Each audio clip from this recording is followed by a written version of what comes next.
Today, Paris is the global hub for fragrance, luxury, and refined aesthetics.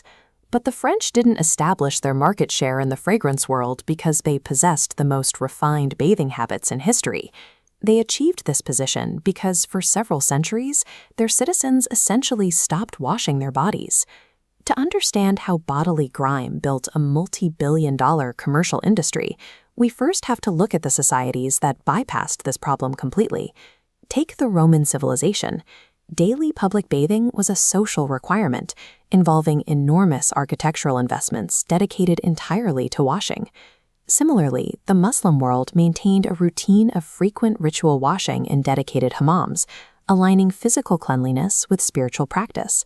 And across the Persian civilization, public bathhouses sat alongside a rosewater culture.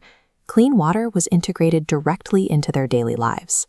In these ancient and Eastern societies, people smelled naturally clean. Because their baseline hygiene was high, scented oils remained an aesthetic choice rather than a daily necessity. By the late Middle Ages, Western Europe took a different path, driven by a sudden fear of water. This diagram illustrates an early modern medical theory. Doctors warned that warm water expanded pores, allowing airborne diseases to enter the body. To block these diseases, bathing almost entirely stopped, leaving skin sealed under a protective layer of sweat and grime. When an entire urban society refuses to use soap and water for decades, the biological result is an overpowering physical stench. In that crowded environment, citizens adopted perfume as a functional tool, a necessary mask for close quarters. France did not invent scented oils, but the reality of their unwashed cities forced them to manufacture and apply scents on a massive, defensive scale. The technical engine for that production started in the town of Grasse, emerging from the industrial vats of a much uglier trade,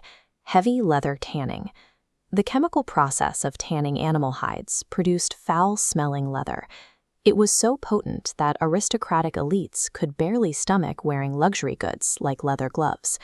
To keep their wealthy clients buying, the local tanners started infusing those raw hides with concentrated floral oils, burying the slaughterhouse stench beneath a wall of heavy scent. By fixing the odor of a single leather accessory, Grasse built the complex agricultural supply chains and extraction techniques required for a global perfume trade. Those highly scented gloves migrated out of rural tanneries and straight into the halls of the Parisian royal court. The French monarchy subsidized the new trend. Specialists like Jean-Louis Fargeon, the personal perfumer to Marie Antoinette, were hired to craft complex formulas, turning the industrial masking of odors into a high-status art form. Fueled by royal demand, technical innovation accelerated. Paris became the commercial brain of the industry, while Grasse operated as its agricultural muscle. Emerging from the 18th century, France possessed a massive and highly technical fragrance industry. But if we place that French industry next to the Romans, the Persians, or the Muslim world, we can trace the exact line where history diverges. This chart compares these societies. Civilizations with strong bathing routines maintained a low baseline for natural body odor and a small economic footprint for commercial fragrance. But 18th century France operated with a high baseline for physical odor. This forced a new economic sector into existence, driving commercial output off the charts.